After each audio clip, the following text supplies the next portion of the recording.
Hey everyone, Suzi here, and today we're playing Watcher of Realms. For today's video, we have dev insights. These were just posted yesterday.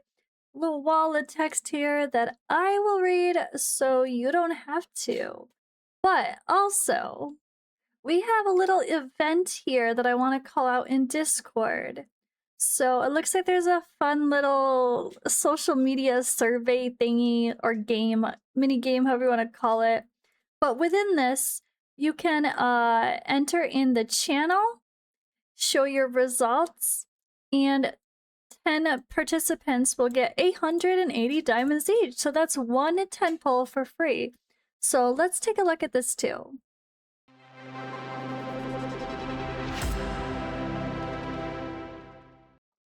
Alright, so I think I'll come to this later because it's a little bit more silly, cheesy, casual. Let's dive into the deep stuff here and see if there's anything interesting revealed from our dev insights. It looks like we have some good reactions, so I guess we'll see. Category 1, Hero Balance and Mechanics. Jeera hasn't been meta for over a year, and her attack-based single-target kit feels like outdated for an ancient summon hero. Can she get a rework into an HP scaling AoE dealer? Good catch. We've definitely noticed your feedback regarding Jeera's long-term lack of playtime. The team is looking into some optimizations to help her step back into the spotlight, so keep an eye out for future updates. I remember when she came out, she was like super helpful in like a couple of niche spots, and then I forgot all about her. And I might have used her myself in like an arena battle or something random, maybe even Guild Wars. I don't know. I don't remember because I haven't used her in so long. She was definitely like Lust here. Lust has completely fallen off. With the shifting meta, rarely gets used now, and he plans to rework her. She was mentioned a couple of dev insights ago as well. We're looking into tweaks to help her shine, so stay locked for upcoming announcements. Eunomia feels a bit underwhelming as an ancient healer. Can her ultimate continuous effect trigger right on the first cast? Also, could we either bump the ally attack speed bonus to 200 or add extra crit or extra damage or crit damage on top of the current 100 stat? They reply with a valid suggestion. We recently gave Eunomia a tune-up, and we plan to give her even more room to shine in an upcoming update, potentially through an exclusive artifact or exclusive gear. So Eunomia may be less likely to buff her again, but to give her exclusives. It's always good. I like those. Oh god, what's this Ajax one? People don't like that. Okay. Question 4. Poison, Burning, and Bleed feel too similar right now. Can they get unique mechanics, like Burning Explosion, Poison max HP reduction, and more hybrid combos like Nassault's Toxic Fire? It's true. It's just, okay, damage over time, damage over time, damage over time, cool. Exploring deeper interaction and mechanics for Poison, Burn, and Bleed and similar damage types effect is definitely a super interesting direction. As we develop and expand damage over time centric playstyles in the future, we'll definitely look into making some specific tweaks. Sounds good. Alright, so tweaking skill coefficients isn't enough to make older units like Ajax viable in late game content. Can their base stats be boosted to modern standards? Because Ajax belongs to the unnameable faction and can fit into any lineup, we're careful with his power scaling. Right now, he's holding strong with a 15% usage rate in Gear Aid 1 and Matrix 1, and our recent patch boosted his overall performance by 20%. We'll keep a close eye on the live data for future needs. Let me know in the comments below, guys. Do you agree with the reactions to that post? Does Ajax still feel not good enough? I do think it makes sense for them to be cautious because what makes him viable in all factions might make him ridiculously OP in one, you know? You want him to be, because I don't think he needs to be the best.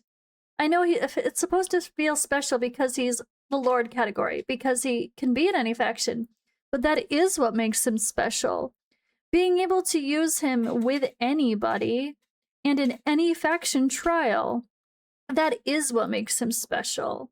So as long as he has a solid usage rate, I think that's okay. I don't think he needs to be like the best, the top tier, the number one just because he's a Lord rate. I think they have to be careful not to overtune him. That makes sense to me. I'm sorry, guys. I mean, do I use him much? No, but could I throw him into Matrix? Probably. Maybe I should try, honestly. And not everybody has every character in the game to choose from. And if you do get an Ajax or a Ymira early on, having that versatility to pair him with whatever you got is also important.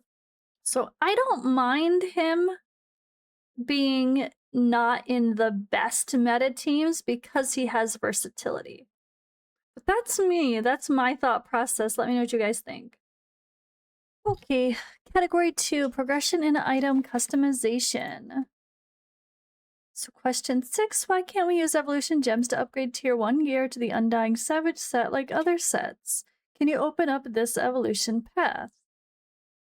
Fair question. Since the Undying Savage set features a completely unique effect, there actually isn't a direct lower tier set that leads into it, which is why it can't be obtained through evolution gems. But the team is definitely keeping an eye on how everyone acquires their gear sets, though. We'll evaluate potential adjustments down the road.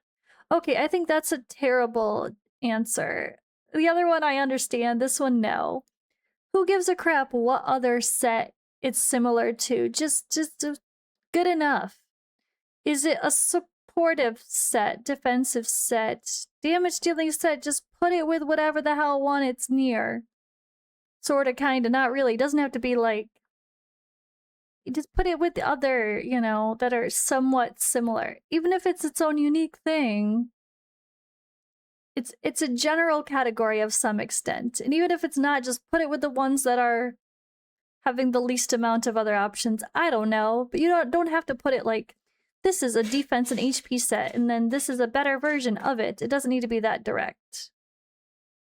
All right, question 7. Can we get a feature to exchange excess duplicate copies of A5 heroes back into Soulstones so players aren't afraid for overspending them? We received your detailed proposal for swapping excess duplicate copies of fully awakened heroes for Soulstones. Our team is going to review this concept and evaluate it internally. If this feature makes its way into production, we'll be sure to announce it. I mean, we have a reset book, and that's literally the point of the reset book. I think that's why everybody's laughing in the reactions, because that's literally the point of the reset book. So you can get things back. We just need more reset books. But, like, we don't... What else do we need a reset book for? At the end of the day, nothing. That's what the reset book is. If they want to go ahead and give us duplicate copies back with Soulstones, exchanging them out and not need a reset book, that would be great, though. Yes, please. But yeah, speaking of reset books, oh god. Plans to redistribute more, they always say no, blah blah blah. They're top tier premium item, we'll reserve them for major celebration. So you're going to reevaluate doing this, but you're not going to give us more of those. When this is exactly the reason we need these. You consider this, but not... I don't know. Alright, question 9. The pool of exclusive artifacts expands, becomes harder to forge specific ones. Can the drop rates be increased to reward players' effort rather than just luck? So they're working on optimizations to make the forging experience smoother. Stay tuned for upcoming patch notes. Alright, quality of life overhauls. Can we get quality of life updates for artifact enhancing, like an instant level 1 to 25 button or a slider system? So solid quality of life suggestion. Your ideas for bulk enhancing made perfect sense. We'll work on a major system convenience overhaul for the second half of the year, so get ready for a much smoother experience soon. Yeah, it takes way too long when you get a new artifact to max it out. Or if you're like, all right, I want to clean up my inventory, let's make a couple more copies of some of the best artifacts. It just takes so long to click everything. Click, click, click, click, click, click, click, and wait for the delay because, you know, the lag is terrible with the spinny. Oof, my eye is being derpy as always. Sorry, guys. Okay. Heroes obtained from golden experience raids. Quickly fill the inventory and stop auto battles. Can these drops go straight to summoning systems backup storage instead? I mean, that's not... I guess. Routing these into the summoning system's backup storage. Yeah, to be fair, it can be just a backup storage, a vault. It doesn't have to be the summoning system's backup storage. We'll explore the technical side of this. All right, that's a good answer. All right, question 12. In Guild War defense setups, we cannot preset the spawn locations or trigger conditions for summoner units like Pierre, Elowen, etc. Can deployment settings be added? The custom targeting and placement feature for summoner units in Guild War is currently on track for our July update. That's a big one. No wonder why there's so many reactions. You'll be able to preset their locations and trigger conditions very soon. That's cool. All right. Guild War people will be very happy with that. Me, I keep forgetting it exists, but I'm trying. Category 4, lore and character design. Oh my gosh. This is so true, guys. I'm sorry, I don't believe you that you messed up. Were the names for Solaris and Janus accidentally swapped? The Firebird Champion fits the solar theme of Solaris, while the Grey Wand fits Janus, a Roman god of transitions and gateways. We love the deep dive into the lore. The names for Solaris and Janus actually stem from their released backstories. Janus represents the theme of transition, which perfectly matches the phoenix motif. It's an intentional Latin-derived neutral name rather than a mix-up. I'm sorry, their names should so be swapped, I agree. Alright, female character designs feel a bit visually repetitive. Can we get more diverse imaginative models, like Melvira style, or multi-armed units? We hear you on wanting more visual variety for the female roster. Moving forward, we'll look into design more diverse character models that naturally fit our game's lore. Mixed opinions on that. People are like, no, keep the girls sexy. That's funny. That's funny. Okay. I mean, they do a pretty good job, I think, if you look at the skins too. Like, I love the new skin for Lulu. She's got a simple but sexy natural look, showing off her curves, but not too much skin. But then her skin is that they actually have to buy soon is completely different. Alright, category 5, game modes and events. Locking faction trials to specific days feels restrictive. Can all trials remain open daily while keeping daily reward limits? Alright, interesting idea. Separating the trial progression schedule from the daily reward limit is a neat suggestion. We'll bring this into our internal discussions for evaluation, so keep an eye out for updates. Yeah, it's always a silly thing, but just be able to work on the ones you want to work on when you can. But I totally get the idea of like intentionally locking stuff sometimes so players don't feel overwhelmed with so many things to do because so much is open that you feel like you have to do it all. That can be really overwhelming, especially early on. But maybe once you reach a certain point, everything is just unlocked all the time. But maybe early players don't have it, so that way they feel less stressed out on, let me push this one a certain time. But yeah, it is annoying when it's like a certain day of the week. Like, okay, this is always on Sunday, and Sundays I never have time to do this, so I'm never gonna do it, kind of thing, you know? Or Friday. Fridays are busy. Who ain't nobody got time to work on faction trials on a Friday? Question 17. The rewards for War of Fates are great, but the final 6 milestones feel underwhelming. Can their positions be adjusted so they aren't at the very end? So to clear things up, hitting the 75,000 point mark is intended as the actual completion point for personal rewards. The extra rewards are just small bonuses. Yeah, that's fair. I kind of assume that, honestly. So yeah, I'm with the devs on that one. That was kind of the point. Like, you have an intentional thing where people feel like, okay, I did good enough. If you make it too high, then it feels out of reach for players. I actually like that the way it is. Sorry. Maxing out or points in Oracle Trial and War of Fates currently doesn't count toward Odyssey 130 questline. Can this tracking feature be optimized? So we'll look into optimize how War of Fates. Oh yeah, people said they. I had someone in my comments say that they were stuck with Odyssey because War of Fates is coming and it doesn't count for rewards, so they're just like waiting for it to be over. That's not fun. All right, that is all for Dev Insights. Let's take a look at this little thing here. Which immortal path are you destined to take? So apparently you need to go to this. Oh, this is fun. I shouldn't have looked at it. Now I'm spoiled. You put in which one you are with your player ID. So let's do this together and see which cultivator type I am. When disaster breaks out across Taya, what's your first reaction? To protect those still on the battlefield and hold the final line. Seize the initiative amid the chaos and turn the situation to my advantage. First, observe the truth behind the disaster instead of rushing to take a side. I feel like you'd want to protect you're a mama bear, right? I'm a mama bear. What do you think power should be used for the most? To protect... Oh, I'm gonna get Regulus, aren't I? Great. Preserve order and hope. To break limits, dominate enemies, and obtain everything I want.